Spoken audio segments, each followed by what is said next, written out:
तर आजची तरुणाई सोशल मीडियाच्या गर्केमध्ये अडकलेली दिसून येते। मात्र नाशिकमध्ये राहणाऱ्या चारुदत्त थोरात या तरुणींच्या घरी गेल्यावर आपल्याला आश्चर्याचा धक्का बसल्याशिवाय राहणार नाही। चारुदत्ताला छंद असलेल्या अभंग, ओवी, कविता, कादंबरीच्या लेखनाने संपूर्ण घराला ग्रंथरूप प्राप्त झाले। FY BComचं शिक्षण घेणाऱ्या चारुदत्ताला 5 वर्षांपासून कविता, अभंग लिखाणाची आवड निर्माण झाली आणि त्यानं घरातील प्रत्येक वस्तूंवर लिखाण सुरू केलं। तर आज घरातील अशी एकही वस्तू नाही ज्यावर त्यानं लिखाण केलेलं नाही। घरातील भिंती, सीलिंग, अगदी थेट टीव्ही, घड्याळ, भांडी यांवर सुद्धा त्यानं आपलं लिखाण केलेलं आहे। काव्य विष्णू सदन या नावातच खऱ्या अर्थानं काव्य आहे आणि अशाच प्रकारचं एक जे सदन आहे, एक घर जे आहे ते आपण बघणार आहोत।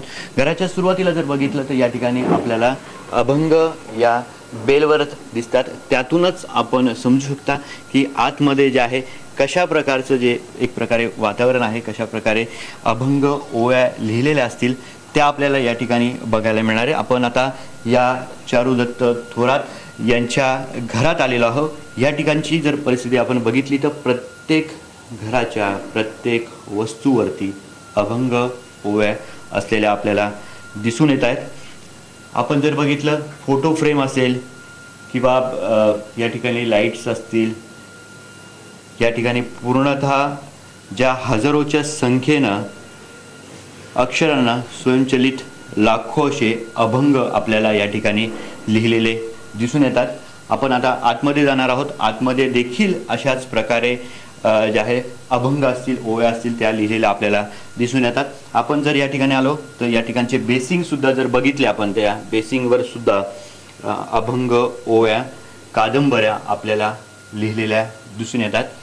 जर हा जो याची जी सुरुवात आहे, चारुदत्त थोरात जे आहेत त्यांनी वयाच्या 15 वर्षापासून सुरुवात केलेली आहे। इथं जी तारीख आहे ती तारीख देखील आपण बघू शकतो।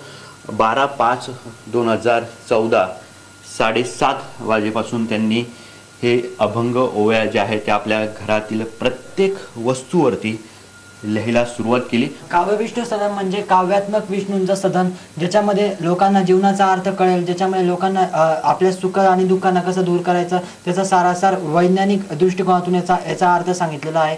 काव्य विष्णू सदनामध्ये जीवनाचा खरा अर्थ प्रतिपादित केलेला आहे। अनेक कादंबऱ्या, अनेक कविता, हिंदी, मराठी, इंग्लिशमधून अनेक कविता दिलेल्या आहेत। अनेक आचरण याच्यामध्ये सांगितलेले आहेत। अनेक चक्र सांगितलेले आहेत। तसं तर तो लहानपणापासूनच लिहित होता, पण आम्हाला 2014 पासून याची म्हणजे आम्हाला माहिती झालं की थोडं त्याच्यामध्ये काहीतरी वेगळेपणा आहे किंवा त्याच्या लिखाणात काहीतरी वेगळेपणा जाणवला। आम्ही त्याला म्हणजे थांबवलंही नाही आणि काही आम्हाला त्याची अडचणही आली नाही। आम्हाला उलट आनंदच वाटतो।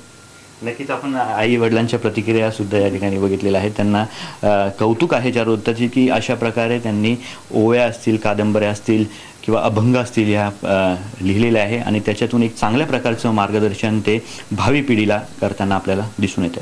हेमंत बागुलसह कपिल भास्कर, IBN लोकमत, नाशिक।